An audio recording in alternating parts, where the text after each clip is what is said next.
अस्सलाम वालेकुम। आज से करीब 60 साल पहले फिलिपा फुट नामी फ़िलासफ़र ने एक एथिकल मसला मुतारिफ कराया था जिसे आज तक कोई हल नहीं कर सका। लेकिन क्योंकि आप अपने आप को एक बहुत तोप चीज़ समझते हैं, आप भी कोशिश करके देख लें। मसला कुछ यूँ है कि इमेजिन करें आप एक ट्रेन की पटरी के पास खड़े हैं जिस पर 5 वर्कर्स काम कर रहे हैं। शोर से बचने के लिए उन वर्कर्स ने अपने कानों पर ईयर मफ्स पहने हुए हैं, यानी कि उनको बाहर की कोई आवाज़ नहीं आ रही। आप दूसरी तरफ देखते हैं तो एक ट्रेन बड़ी तेज़ी से उन वर्कर्स की तरफ बढ़ रही है। अब जहां आप खड़े हुए हैं एग्जैक्ट उस जगह पे एक कांटा है जिसे स्विच कहते हैं, जिसे आप खींच के ट्रेन का रुख दूसरी पटरी पर मोड़ सकते हैं। अब आपके पास ये इख्तियार है कि आप उस स्विच को खींच के इन 5 लोगों की जान बचा सकते हैं। जैसे ही आप उस कांटे को खींचने लगते हैं, आपकी नज़र दूसरी पटरी पर पड़ती है जिस पर एक और बंदा खड़ा हुआ है। उस बंदे ने भी हेडफोन्स लगाए हुए हैं, यानी अगर आपने कांटा खींच दिया तो उस बंदे की जान जा सकती है ट्रेन के नीचे आके। अब ऐसी सिचुएशन में आप क्या करेंगे? एक तरफ अगर आप कुछ नहीं करते तो 5 बंदों की जान चली जाती है, लेकिन दूसरी तरफ आप अगर कांटा खींचते हैं तो आप उन 5 बंदों को मरने से बचा लेते हैं, लेकिन उस एक बंदे की जान चली जाती है।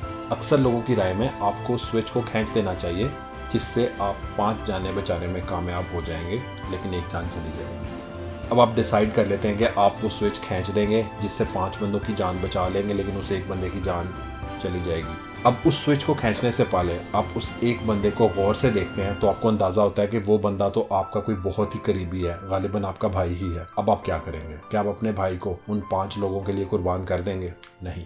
इस एथिकल प्रॉब्लम को बड़े बड़े फिलोसफर्स इम्पॉसिबल टू सॉल्व करार देते हैं, यानी इसका कोई भी लॉजिकल हल नहीं है। आपके जहन में ये ख्याल तो ज़रूर आया होगा कि ये एक इमेजिनरी सी सिचुएशन है।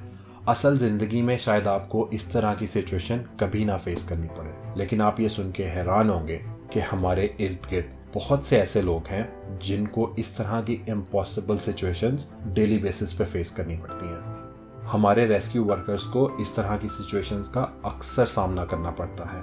अब आप इमेजिन करें किसी एक जगह पर हादसा हो गया जिस पर रेस्क्यू की एक एम्बुलेंस फ़ौरन पहुंच गई है। अब रेस्क्यू वाला देखता है कि यहाँ 6 लोग ज़ख्मी हैं और उसकी एम्बुलेंस में सिर्फ 2 लोगों की कैपेसिटी है। अब वो उन 6 में से किन 2 की जान बचाएगा?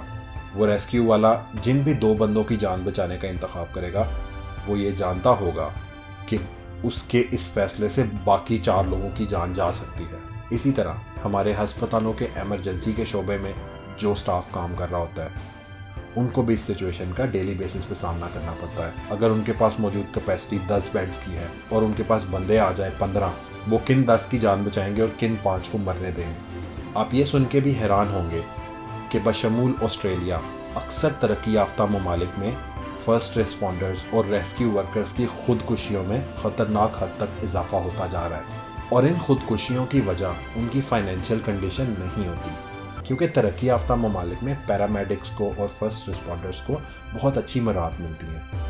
उनकी खुदकुशियों की वजह ये इम्पॉसिबल फैसले होते हैं जो उनको डे टू डे बेसिस पर लेने पड़ते हैं। अगर आपके हल्का अहबाब में कोई रेस्क्यू वर्कर है, कोई अस्पताल की इमरजेंसी में नर्स है या डॉक्टर है या सर्जन है या पुलिस में है, आप प्लीज़ वक्त निकाल कर उनके साथ बैठें, उनसे बात करें, उनसे उनके काम के बारे में बात करें, ताकि उनके जहन का ये बोझ हल्का करने में आप कुछ हद तक किरदार अदा कर सकें। इस वीडियो के तवस्सुत से मैं पूरी दुनिया के तमाम रेस्क्यू वर्कर्स, तमाम इमरजेंसी स्टाफ, तमाम डॉक्टर्स, पुलिस, फौज और तमाम ऐसे शोबे जिनको इस तरह की इम्पॉसिबल सिचुएशंस फेस करनी पड़ती हैं, आप सबसे ये कहना चाहता हूँ कि I thank you for your service.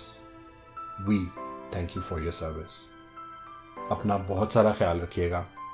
अल्लाह हाफिज़।